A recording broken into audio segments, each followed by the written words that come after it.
Is Anthony Joshua back? In this video, we're going to cover that. This is your boy JG. This is a Punch Report. Get right into the content.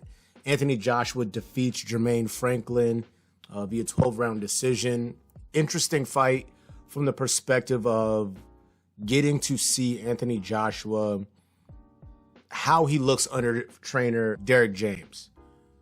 Before I get into the Derrick James, I just want to talk about Anthony Joshua from a high-level perspective. Anthony Joshua is a really, really good fighter. He's a really, really good fighter, bordering on a great fighter. He can beat other really, really good fighters, maybe even some great fighters. Anthony Joshua, as currently constituted, is not in a position to defeat elite fighters. The Tyson Furies of the world. Obviously, we know about Alexander Usyk and Deontay Wilder. And I will get into in a little further down the road in this video what that really looks like, him versus top flight oppositions. Before that, let's break down the fight. Rounds 1 through 5 were pretty uneventful. Jermaine Franklin landed a good right hand on Wilder, busted his nose up. Wilder was extremely defensive. His lead hand was very, very disciplined, except for a couple of moments. He did a good job catching and parrying shots. He didn't eat a lot of really, really big shots until later into the bout. 6th round, Anthony Joshua really starts to open up more, especially with the right hand. The jab was there for him all evening. Rounds 8 through close, he shows more variety. Now, the commentary kept calling for the right uppercut, which is bordering on a signature punch for Anthony Joshua. I think it's probably strategic they waited until the end of the bout to start deploying that more often and efficiently. Anthony Joshua fought a fight that was careful. I agree with the commentary from Chris Algieri overall. I think he was a bit critical, but rightfully so in spots. Joshua is a big, strong guy that's super duper talented with good power, a crispy jab, and he really does have a variety of punches. At one point in time, I believe it was in the 9th or 10th round, he had the sweeping right hand, the uppercut, obviously the jab. He throws a jab with a variety, an up jab, your traditional style jab, a power jab. He has variety in his strikes and his punches, but he was very hesitant and careful, so to speak, rounds 1 through 6, despite winning all those rounds fairly comfortably behind the jab, and the inability for Franklin to kind of mount any real offense outside of capitalizing on maybe lazy shots that Joshua may have been throwing. The back half of the fight, as I mentioned, where things pick up a little bit, Franklin was a perfect opponent for Anthony Joshua because he challenged him in certain areas. He made him think a little more than he should have had to, and we had to see Anthony Joshua open up to ensure that there's not going to be any funny business on the cards, and that's what he was able to do. Franklin limited physically. Anthony Joshua, despite some of his deficiencies mentally, he still is a physical specimen.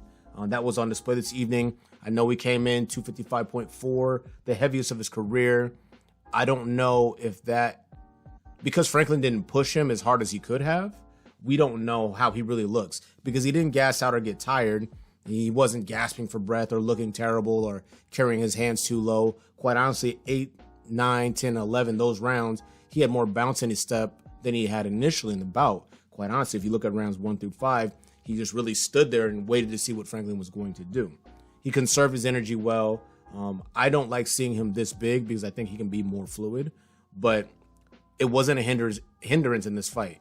Operating at the elite level, Anthony Joshua was going to have more problems because, especially with guys like Wilder, who's not going to be more than 215 to 220, moves very, very well, explosive and athletic, and he has God-tier power. Anthony Joshua stated that he wanted to get the knockout in this fight. He wanted to win emphatically. That did not happen. I don't think that's the kiss of death for his career.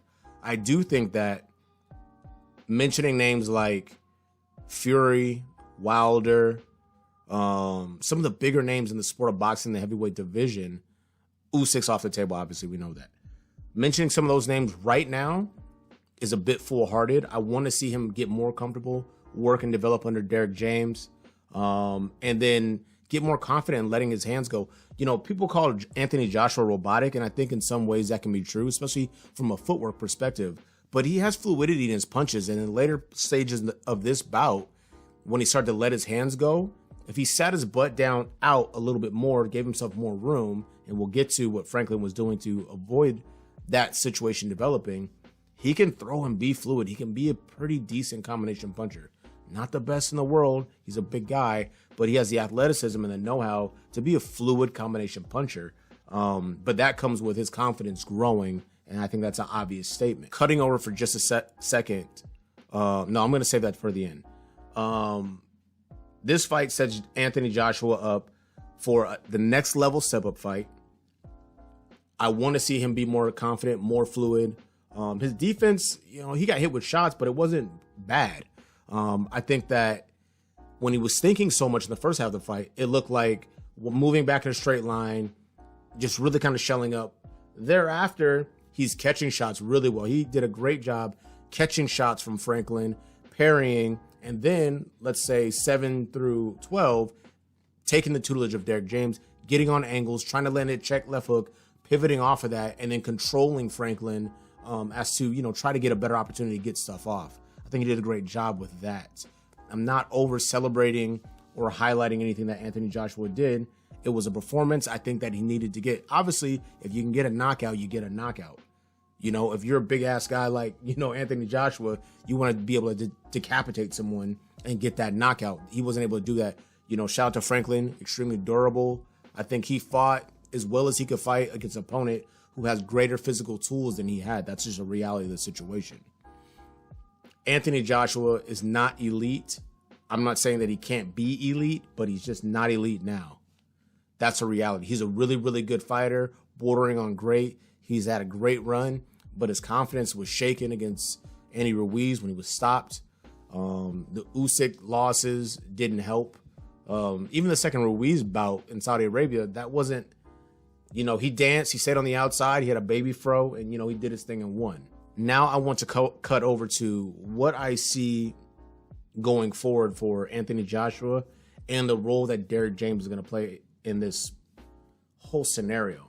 Shout out to Oak Cliff. Shout out to Dallas. Shout out to the entire stable of Derrick James. He is an amazing, amazing coach, manager, and trainer, a developer of fighters. I think when you get a fighter that's been growing and developing this entire time under Rob McCracken, obviously we know that, short stint with Robert Garcia, and now going over and joining the team of a Derrick James, that's a tall order. You want to get a fighter nice and young, grow them, develop them, shape them, create good habits, and then build game plans around your opposition as you move forward, if you're provided that opportunity. You're getting a fully formed fighter, an Olympian, a gold medalist, and a heavyweight in Anthony Joshua. And if you're Derrick James, you're trying to mold and shape him. You're really refining larger skills already developed. That's a tall order. It's a difficult task. I absolutely loved the cornering of Derrick James and what he was trying to give to Anthony Joshua in between rounds.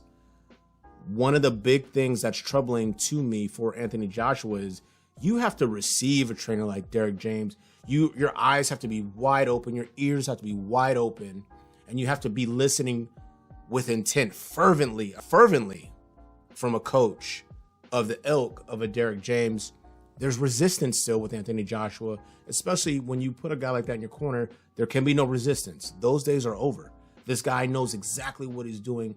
Champions, unified champions, undisputed champions, up-and-coming guys, Frank Martin. He knows how to grow and develop fighters based on and around the skill set they currently possess. It's not about changing a fighter. It's about enhancing a skill set. That's what Derrick James can do for a fighter. You saw the end of the bout with the fake fight and the pushing. Not Derrick James. Anthony Joshua was a bit out of control. If I'm a fighter. Let's say I'm a fighter, right? I'm in shape. I go in there. I fight. I win. I lose. If Derrick James comes to me and says, "Hey, we're done here. Let's get the gloves off. Let's do these post-fight interviews, and let's get to the locker room so we can regroup." That's the only thing I'm doing, hearing, and listening to. I'm not trying to put on for the fans and point around and look tough. You just fought a dude for 12 rounds, 36 minutes. Now you want to shove and push and all. It's too much. I say all that to say, I have questions still today about the psyche of Anthony Joshua. Guys like Tyson Fury, he's a crazy person. He out here, he got a beer belly, and he's knocking people out, and he's confident, and he's happy. Deontay Wilder, he comes off the Tyson Fury losses, takes some time off, comes back, destroys Robert Helenius inside of 2 minutes, and he's looking more athletic, more fluid, and he's looking hungry, happy, and content. These are not the guys, if you're Anthony Joshua with a fragile psyche, you want to be going up against. I want to see one more fight at a Jermaine Franklin level, maybe a Dillian White. I think that's a good fight, a fight that's winnable, but will challenge him. But Anthony Joshua is not there yet. I don't think that's shade. I'm happy. I was glad he won. I'm actually rooting for this dude. He's such an enigma from the perspective of this. You have all the physical gifts and talent. You haven't been brutally knocked out in hella wars that breaks you down and wears you down. And you have talent.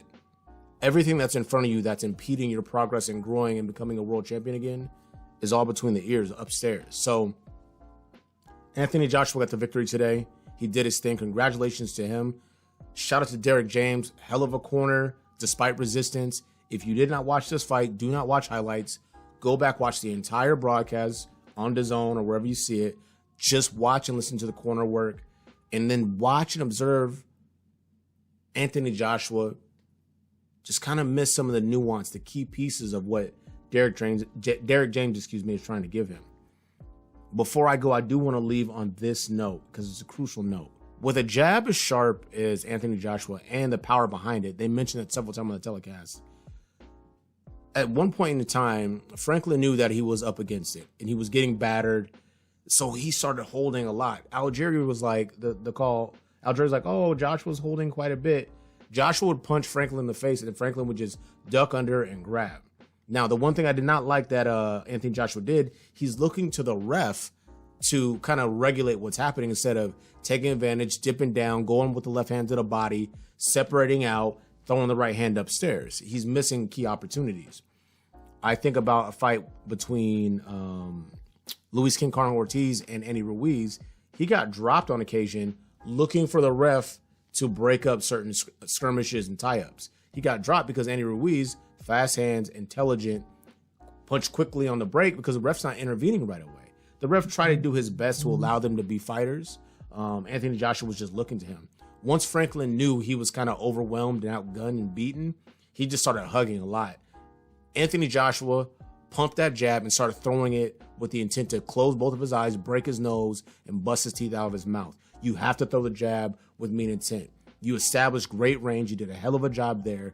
Now maintain the distance. If you don't want to throw the right hand, you're hesitant, so be it. The jab is landing for you all night. Stay behind it. This is your boy JG. This is the Punch Report. Anthony Joshua has work to do. We out.